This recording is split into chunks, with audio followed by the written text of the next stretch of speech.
a mais um Conexão Crosswalks. Às vezes aqui a gente passa os perrengues porque o pessoal tem um nível muito alto de conhecimento técnico, não é? E eu vou trazer sim uma pessoa de um altíssimo nível de conhecimento técnico, só que na minha área, e a coisa já fica mais fácil, né? A gente falar mais ou menos a mesma linguagem. Bruno Meyer, que é o apresentador do Business na TV Jovem Pan, um homem de muita história, e ele vai contar para a gente um pouquinho aqui na vida jornalística. Prazer enorme te receber aqui, Bruno. Flávio Prado, obrigado. Estou muito feliz de estar aqui com você. Sabe, quando eu comecei na Jovem Pan, a turma do esporte, você está incluso no hall de pessoas que passavam pelo corredor. Eu falei, caramba, eu acho que de alguma forma eu dei certo, porque eu estou trabalhando ao lado de figuras que a voz é extremamente conhecida e que tem uma história extraordinária no jornalismo. Então é uma felicidade estar diante de você. Obrigado, Bruno. A recíproca é verdadeira. Como é que você resolveu que seria um jornalista? Flávio, eu acho que desde muito cedo eu sabia que eu queria ser jornalista. Diferente de muitas pessoas eu conheço muito jornalista que fala que não sabia o que queria ser até os 17, 18 anos, quando começa a faculdade de fato. E às vezes eu acho muito estranho isso, porque para mim sempre foi muito natural querer trabalhar com comunicação, com televisão e com jornalismo. Primeiro porque eu sempre fui uma pessoa curiosa. Curiosa das coisas, curiosa da vida, curioso de histórias, de saber como uma pessoa chegou onde chegou, conhecer eu acho que tudo que a gente vê, principalmente de história de pessoas, teve um background, tem uma história até a pessoa chegar até certo ponto. Eu sempre fui muito curioso até ali.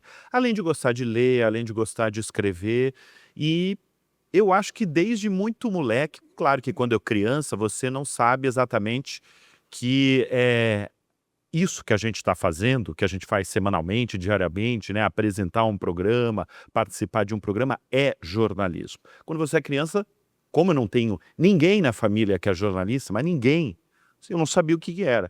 Quando eu comecei pré-adolescente ali e comecei a me interessar vendo jornal na televisão, falava, gente, o que é isso? Eu me lembro que eu perguntava isso para os meus pais, né, avós, e aí eles falavam, isso é jornalista. E desde então, isso ficou na minha cabeça. Desde moleque, eu coloquei isso como meta. Olha, quando eu me formar, eu vou fazer uma faculdade de jornalismo para trabalhar como jornalista. Eu sou de 87, claro que a década de 1990, o início dos anos 2000, era um outro jornalismo, era um outro mundo de comunicação, Sem você fala dúvida. bem melhor do que eu. Mas a gente vai seguindo a vida, estou muito feliz, realizado de trabalhar. Hoje meu trabalho é como jornalista, apresentando esses dois programas que você falou, né, na TV Jovem Pan News e na rádio, o Show Business e o Business, além da participação diária no Jornal da Manhã.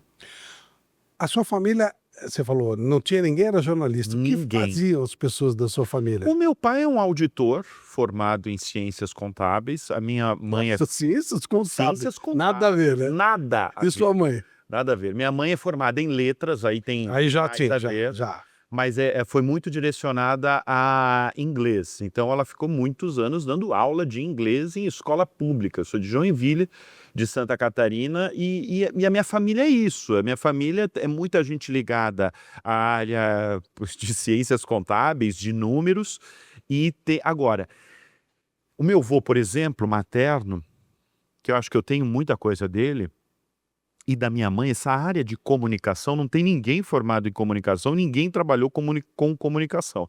Mas a minha mãe, por exemplo, é uma pessoa muito curiosa. Se ela sentar com você, ela vai fazer 300 perguntas, muito mais do que a gente, porque ela é curiosa. Eu até falo que ela é curiosa demais. E o meu avô era a mesma coisa. Meu avô já falecido, né, pai da minha mãe. negociante, representante comercial, gostava muito de negociar. Eu gosto muito, hoje eu acabei numa área que eu lido de negócios diariamente, entrevistando pessoas semanalmente que fazem essa economia girar, e eu vejo muito do meu vô em termos de negócios, mesmo de saber lidar. Eu entrevistei esses dias o CEO da TOTUS, e ele falou, o Denis, e ele falou, eu falei assim, desde criança eu queria dar certo na vida. Eu queria acontecer. E isso eu vejo muito da minha família materna, assim, sabe? De pessoas que gostariam de acontecer, de fazer. Meu avô não tinha estudo nenhum. Desconfio até que não sabia muita coisa, não ler, pegar um jornal e talvez não ler. Mas é uma pessoa que se fez na vida. Então eu acho que um pouco, e uma pessoa que muito sociável, que gostava de conversar muito, então eu acho que a comunicação vem daí. Mas, repito, não tinha ninguém de jornalismo, não tinha ninguém, não tenho ninguém de comunicação na família, O seu avô era um comunicador sem saber que era, né? sem saber que era. Ô Bruno, ok, você sabia o que você queria fazer, mas daí a virar isso é complicado, porque a gente sabe, faculdades, ainda mais nos anos que você estudou, elas ficam espalhadas pelo Brasil inteiro, há uma oferta muito maior do que realmente nós teremos de profissionais, né? Houve até um momento em que eu dava aula e dizia, ó, gente, no mercado vai ser muito restrito. Se todo mundo aqui for maravilhoso, só 5% vai conseguir trabalhar, que era uma realidade. Como é que vira uma realidade aquele objetivo inicial? É muito engraçado. Isso foi mais ou menos quando que você falou que mais ou menos Anos 80. anos 80, 80, tá? 90. Anos 80, Flávio. Porque eu lembro que eu me formei em 2008. Dezembro de 2008. Em 2009, eu chego em São Paulo a partir do curso Abril de Jornalismo, que era a grande escola de treinamento do Grupo Abril, Sim. que era um grupo de comunicação gigantesco. Você lembra daquele prédio na Marginal Pinheiro? Sim, sim. Era um prédio de 30 andares, com andares gigantescos de jornalismo. Inclusive, eu sempre falei, existiam 2 prédios de jornalismo no mundo.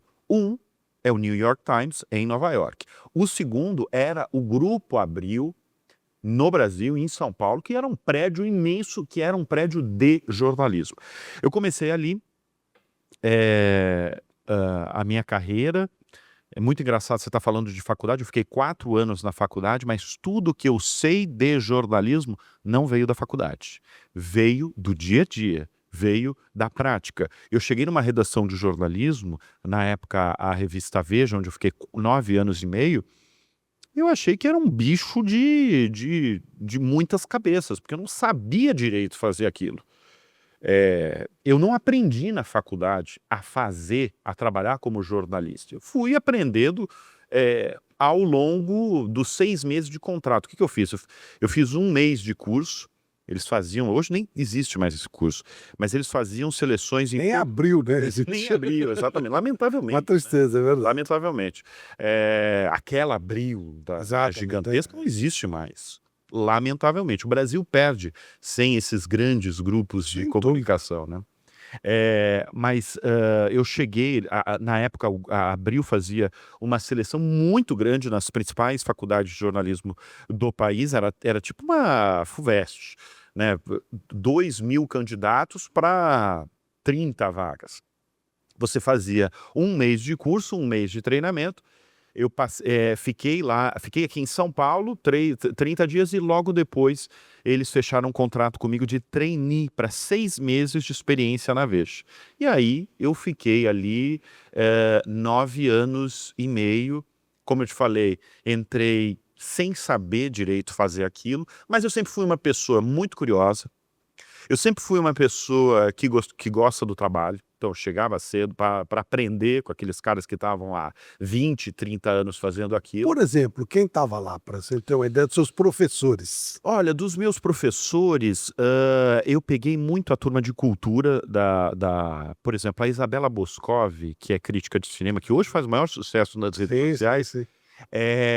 Ela foi minha chefe durante muitos anos. Essa é uma pessoa que eu aprendi muito ao lado do Jerônimo Teixeira também, que era o editor de cultura da Veja. Mas assim, você tinha uma redação de gente que estava há muito tempo. A direção de redação era do Eurípides Alcântara, hoje diretor de redação do Estado de São Paulo. Um cara também, jornalista na veia, assim, sabe? E que me deu muitas oportunidades ali. Todo esse time me deu muitas oportunidades, porque eles viam uma pessoa, um jovem de 21 anos com o olho brilhando para querer fazer jornalismo, para querer fazer matéria, para querer desmembrar assuntos complexos e falar com uma audiência muito grande. Na época, a Veja tinha uma tiragem de 1.200.000 exemplares. Falava realmente com uma parcela do Brasil. Imagina, o Brasil quase, na época, tinha 190, 200 milhões de habitantes. É uma parcela pequena ainda. Mas era que tomava decisões. Mas era formador de opinião. É. Então, assim, quando eu cheguei em 2009, você via que realmente repercutia o que você escrevia todas as semanas. Depois, quando eu saí em 2018, você via que a repercussão já tinha diminuído bastante. Depois de 2016, eu comecei a fazer muito vídeo, que é engraçado isso, porque eu sempre quis fazer televisão, que é o que eu faço hoje. Mas eu demorei para fazer, porque eu comecei... São caminhos que a vida vai tomando e você vai indo, vai seguindo o curso da vida. Eu comecei a crescer também na Veja. E ali fiquei, mas eu comecei a fazer... A partir de 2016, ela começou a criar vídeos e, lamentavelmente, ela deveria ter seguido bem, porque no começo dos vídeos da Veja, ela tinha Reinaldo Azevedo, Augusto Nunes, ela tinha Marco Antônio Villa, ela tinha toda a galera que depois fez muito sucesso na Jovem Pan. Na Jovem Pan. Então, eu comecei a fazer vídeos e fiquei até 2018 ali. Ainda na Abril. Ainda na Abril, até 2018 na Abril. E por que você saiu? Eu saí por conta da empresa, eu fui demitido ao lado de 1.000 pessoas. Naquele facão. Naquele facão foram 2 semanas antes da recuperação judicial da Abril. Foram demitidas entre 800 a 1.000 pessoas, a maior parte delas por conta de salário. E sair ali, mas é engraçado, quando você recebe o baque da demissão, ela te pega mesmo, não é um momento agradável da sua vida. Claro. Mesmo quando o profissional deseja sair do seu status quo, do seu dia a dia, da sua zona de conforto. Eu estava num momento já, uns 2 anos antes da minha saída, querendo fazer outras coisas, querendo explorar outras coisas. Eu era muito, me considero muito jovem, na época ainda me considerava mais jovem ainda. Falava, cara, preciso fazer outras coisas, tenho gás para muita coisa na vida. Só que, e aí, foi em agosto de 2018, fui demitido. Não é uma notícia agradável. Claro. É um dia que você... um dia triste, porque você lembra... Você guardou o dia até hoje, né? Eu lembro que era do dia 4, acho que 6 de agosto. É um dia que não é legal, mas depois você vê, quando você olha para frente e você vê tudo que aconteceu depois, você vê, cara, que bom que foi assim. Que bom que foi assim, porque aquela chacoalhada na vida, na época, assim, o meu chefe é uma das pessoas que eu citei, que me demitiu. Super envergonhado, eu falei assim, eu já entendi. E ele explicou na época que era por conta de salários altos, aquilo que a gente vê não só ali, como em tantas outras empresas. Mas foi muito bom porque foi uma chacoalhada ali para eu fazer outras coisas, conhecer outras pessoas, e foi aí que foi a minha primeira conversa com a Jovem Pan. Que aí logo depois... Demorou um pouquinho, né? Mas aí depois eu comecei a entrar no universo Jovem Pan. Como é que foi? Quem é que te viu? Quem é que te localizou? Como é que foi esse? Olha, você sabe que até hoje, eu não sei, eu acho que tiveram 2 pessoas que falavam do meu nome pro Tutinha. E eu tive uma conversa assim que eu saí da Jovem, assim que eu saí da Abril, eu tive uma conversa muito rápida com o Tutinha, isso em 2018, e a gente ficou num namoro ali, e que naquele momento não rolou. Foi até bom que não rolou, porque inicialmente ele queria que eu fosse uma... Na Veja eu fiz muita coisa, eu passei por vários assuntos. Eu fiz negócios, que é a minha área hoje, mas fiz muito comportamento e cultura. E eu fazia coluna até, eu tinha a coluna Agente da Veja, era minha, que você falava de personalidades brasileiras. Então eu passei por várias, em 9 anos e meio, passei por várias editorias, vários assuntos dentro da Veja.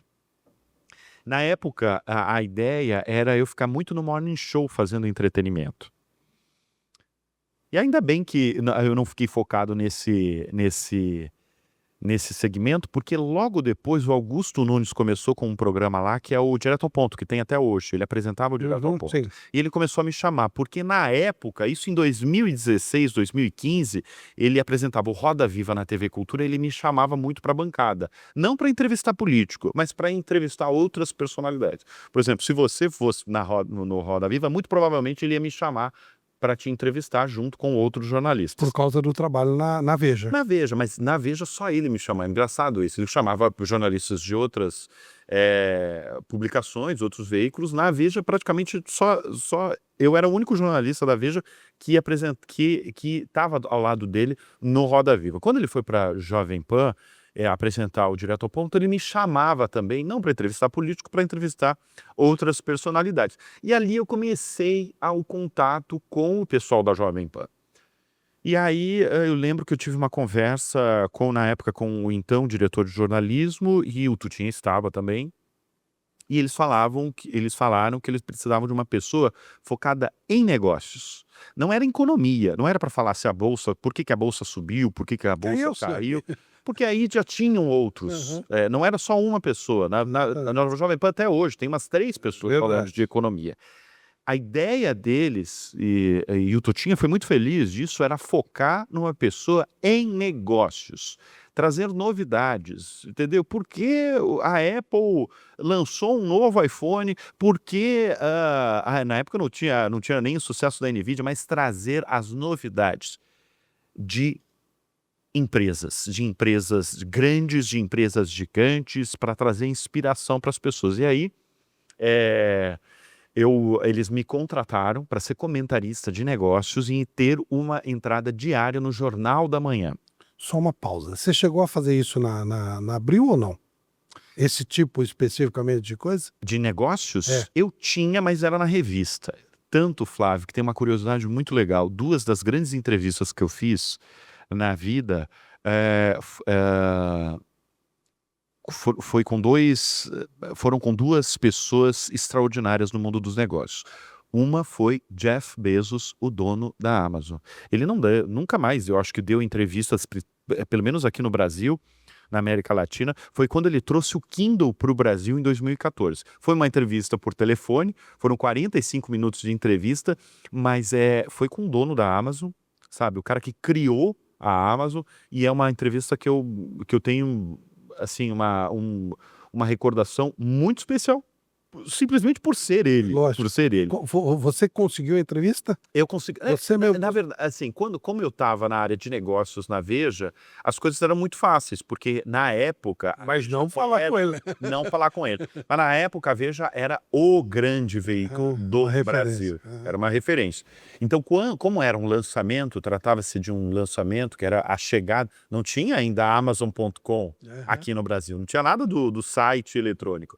Era a chegada do Kindle, do leitor digital, para o Brasil. Então, claro que a Amazon tinha interesse, a Amazon Brasil tinha interesse em divulgar isso, e eles ofereceram a entrevista com o Jeff Bezos, e foi uma entrevista por telefone de 45 minutos que eu tenho uma ótima recordação. Claro. A segunda recordação foi com o fundador e CEO da Netflix. Uau. Que é o Reed Hastings. Isso foi pessoalmente. Foi também uma recordação extraordinária. A Netflix fechou um hotel aqui em São Paulo, e ali eu vi que o Reed Hastings tem a pegada dos grandes líderes do mundo, que é aquela pegada, Flávio, do showman, que é aquele cara, quem introduziu isso foi Steve Jobs, com aquelas apresentações que ele fazia de calça jeans, uma camiseta preta, e emplacava ali um golaço de marketing que ele falava, só ele em cima de um palco, muito simples, os produtos dele. O Reed Hastings, é um tremendo de um showman também, porque ele chegou, isso foi em é só pegar quando a Netflix chegou no Brasil, foi em 2011, 2012, que ele chegou num hotel em São Paulo, para poucos jornalistas, para introduzir o que era a Netflix. A Netflix, quando chegou no Brasil, veio de uma forma muito mambembe. As traduções dos filmes, das séries, eram meio em castelhano, era um espanhol, era uma coisa muito esquisita. Inclusive os títulos, era uma coisa muito... era meio espanhol. Eu acho que os americanos não entendiam o que era o Brasil. O negócio foi engrenar depois de alguns anos de fato. Mas foi um momento muito especial, porque deu para saber que o Reed Hastings entendia do Brasil, que ele inclusive falava até de... olha, eu sei que o brasileiro gosta muito de novela. Eu tenho ciência disso. Então, não sei não se daqui a alguns anos, eu não vou produzir novelas no Brasil. E nisso, 2012, a Globo ainda tava, né, fazia novelas que paravam o Brasil. Hoje as novelas da Globo já não param o Brasil, né? Porque você também tem o streaming que chega e faz... que vira assunto, né? Você vê produções nacionais do streaming e estrangeiras também que viram assunto brasileiros, assuntos nacionais. Então são entrevistas que me marcaram muito. E aí eu comecei, eu estava falando da Jovem Pan, né? Eu te interrompi, mas foi muito... Que eu vou engatando um assunto no outro. isso é Quando dois jornalistas se encontram, você vai engatando um assunto no outro. E aí, bom, você estava me falando sobre negócios, né? Assim, a minha experiência de negócios foi na Veja, mas eu trabalhava em revista. Você levar a ideia inicial da Jovem Pan era ter um quadro no Jornal da Manhã, como a audiência da Jovem Pan, uma audiência muito qualificada, são formadores de opinião. Assim, a gente está falando de uma audiência de massa, né? O Brasil está conectado, imagina, são 120 afiliadas, você tem rádio, hoje você tem televisão. Eu entrei 2, 3 meses antes da Jovem Pan virar a televisão. Na verdade, o Jornal da Manhã ainda estava no History Channel. Então a gente já estava ensaiando a entrada no Jornal da Manhã. Mas a audiência da Jovem Pan é muito qualificada. Então eles tinham a necessidade de falar novidades do mundo empresarial. Investimentos, aquisições, fusões, lançamentos, novidades. E aquilo que era para ser um quadro de 2 minutos, 2 minutos e meio, virou um segundo quadro. Eu tenho até hoje 2 entradas no Jornal da Manhã. E um convite logo no começo de fazer um piloto para um programa de negócios. E que é o Business, que eu tenho até hoje, que é uma revista eletrônica de negócios na televisão. A ideia é fazer como se fosse uma revista mesmo, dentro da televisão, trazendo notícia, hard news, o que aconteceu de mais importante na semana e trazendo isso para o espectador. Eu lembro que uma semana antes da TV estrear, o Tutinha me convidou para fazer um programa diário, que é o Business, que foi diário durante muito tempo e que teve mudanças ao longo do caminho, e hoje é um programa semanal, está ao ar aos sábados, às 3 da tarde, tem reprises ao longo da semana também. E aí, no início de 2023, eu recebo o convite do João Dória, criador do Show Business. Teve um dia que ele me ligou, uma quinta-feira, tem coisas que a gente não esquece, né, Flávio? Você falou de dias e tal, eu lembro de uma quinta-feira, umas 6 da tarde, eu recebo uma ligação lá, João Dória, eu tinha o telefone dele, por ter sido prefeito de São Paulo, por ter sido governador, mas eu não tinha uma relação com ele. E aí eu falei, gente, esse cara tá me ligando, o João Dória me ligando. Atendi. Inicialmente, sabe o que eu pensei? Eu pensei que ele queria falar com algum outro Bruno que estava na agenda dele e que errou. Isso acontece, né? Tem quantos Brunos, né? O Toquinho me ligava muito, porque o filho dele chama Flávio. É mesmo? Quando ele queria dar dura no filho, ele me ligava e falava, mas não sou eu. A gente morria de risada. Não, então, eu achava que era uma coisa mais ou menos parecida. Mas não. Aí veio uma... Inicialmente ele veio com um convite até de palestra. Ele falou, Bruno, você tem uma palestra? Porque eu estou pensando aqui, né, eu e meu filho, né, de fazer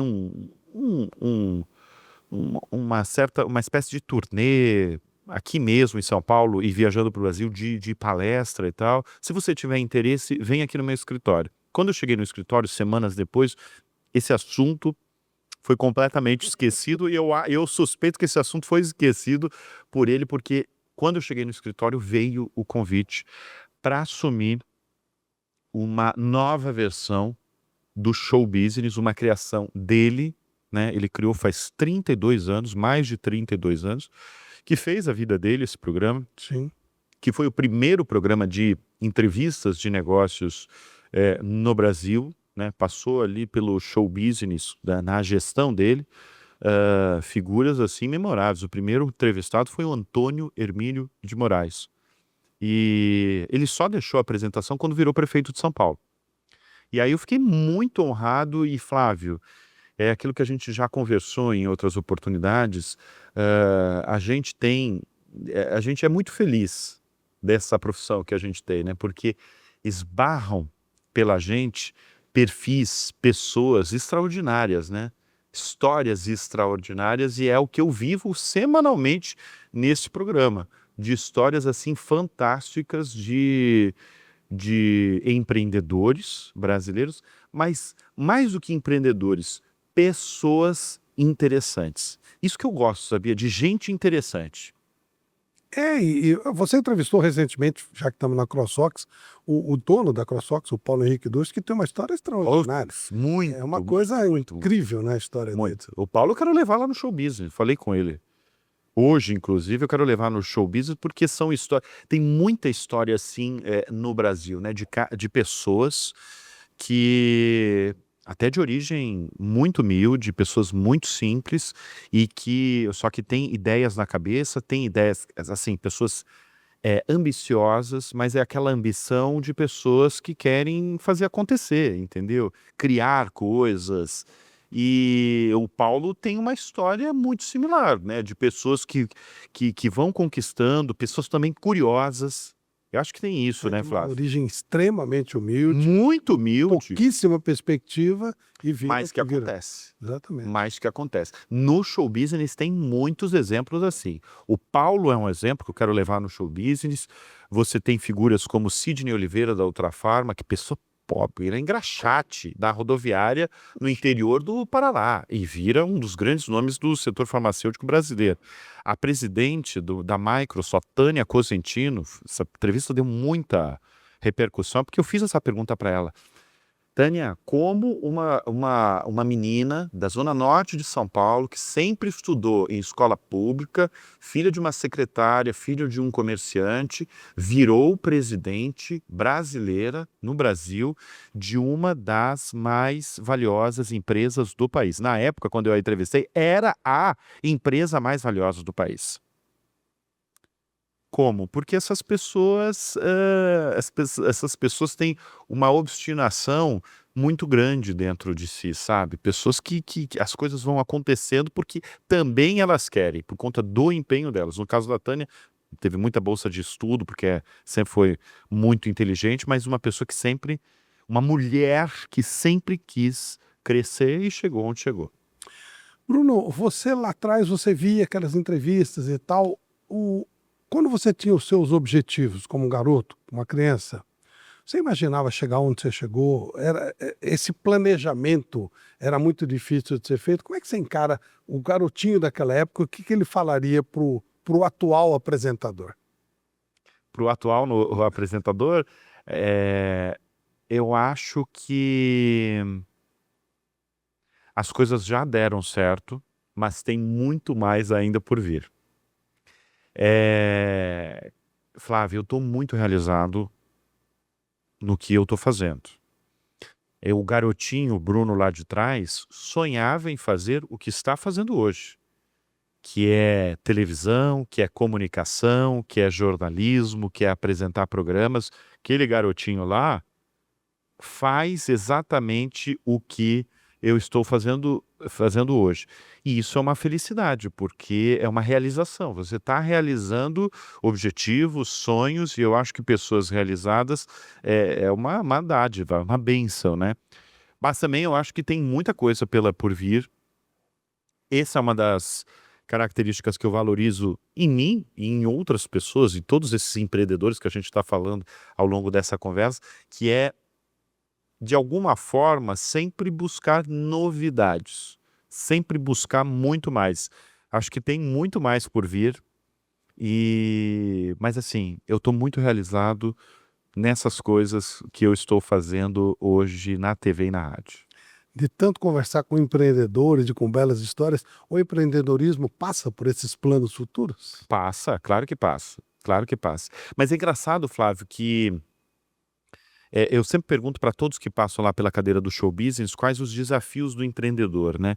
E um dos desafios que boa parte dos empreendedores passam é um certo medo até de você empreender, porque às vezes você está numa empresa né, você está como CLT e tal, você tem, de certa forma, muita segurança e estabilidade. Às vezes, você tem um certo medo do empreendedorismo, embora você pode empreender dentro de uma empresa. Você é CLT e você pode empreender dentro da sua empresa, né? Tem várias formas de empreender. Mas eu acho que sim, e eu acho que esse é o caminho de boa parte dos profissionais hoje no Brasil. Bom, na nossa área não preciso nem falar, né, Flávio? Na nossa área, se você não empreender, se você não buscar novos negócios, de certa Sem forma, dúvida. você fica para trás. Você Sem dúvida. fica para trás. É diferente do jornalismo dos anos 80, dos anos 90, dos anos 2000, que você entrava numa empresa, e o meu caso, lá no Grupo Abril, você entrava numa empresa, os profissionais que entravam lá atrás queriam aposentar no Grupo Abril. Exatamente. Porque era uma empresa também que te dava a oportunidade de você crescer muito, inclusive de ganhar dinheiro, de você aposentar bem. Essa realidade mudou. O jornalismo não está morto, o jornalismo não vai acabar, mas ele precisa de profissionais que um dos segredos é empreender, na empresa que você trabalha ou fora dela. Você tem que participar do processo. Antes você era uma parte passiva do processo. Hoje, eu, quando dou palestra para estudantes, eu sempre falo isso. Olha, hoje, se você não participar do processo, com o tempo você estará fora do processo. Exatamente, é isso. E você, mais jovem que eu, concorda com essa linha mesmo. Por aí, Eu né? concordo, e eu percebi isso já dentro de redação. Eu via que o negócio estava meio estagnado de empresa mesmo. Eu falei assim, eu não vou sair, mas a gente tem uma oportunidade, Flávio. O jornalista tem oportunidade, né? Seja qual área você estiver, seja no esporte, seja em negócios, seja no dia a dia, né, no cotidiano, você tem a oportunidade de esbarrar com muita gente todos os dias. Sim. E como eu te falei, são pessoas muito interessantes. E são pessoas que não necessariamente você vai fechar um negócio no dia que você a conhece, mas que lá na frente, pode demorar ou não, você pode fazer alguma coisa com ela. E eu sou um grande defensor do jornalista, sou um grande defensor do jornalismo. Acho que qualquer sociedade precisa do jornalismo e do jornalista profissional.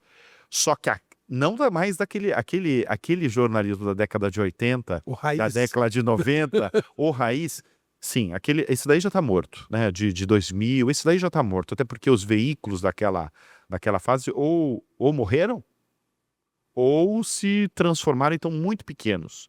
Então aquilo ali morreu já. Mas eu acho que para você seguir, você tem sim de empreender no jornalismo. Senão você está fora, como você bem falou, como você tem falado nas palestras. Você está fora do jogo. Tá fora do jogo. Game over. Game over, exatamente. Meu caro Bruno Meyer, satisfação enorme poder conhecer um pouco mais da sua vida, contar a sua história aqui no Conexão CrossFox, que aliás é uma maneira de empreender, né? Conexão CrossFox. Totalmente, E né? conviver com esse pessoal maravilhoso dessa empresa extraordinária e recebê-lo aqui, que é uma alegria. Tenha certeza que você nos ensinou muita coisa nessa nossa conversa. Obrigado, Bruno. Obrigado, Flávio. Fiquei muito feliz com o convite. Gosto muito de você, sou um admirador do seu trabalho. Sou um admirador desse empreendedor chamado Paulo, o dono da CrossFox. E me sinto lisonjeado aí de estar com vocês. Obrigado, Bruno. Um abraço para você. Conexão CrossFox fica por aqui. Valeu.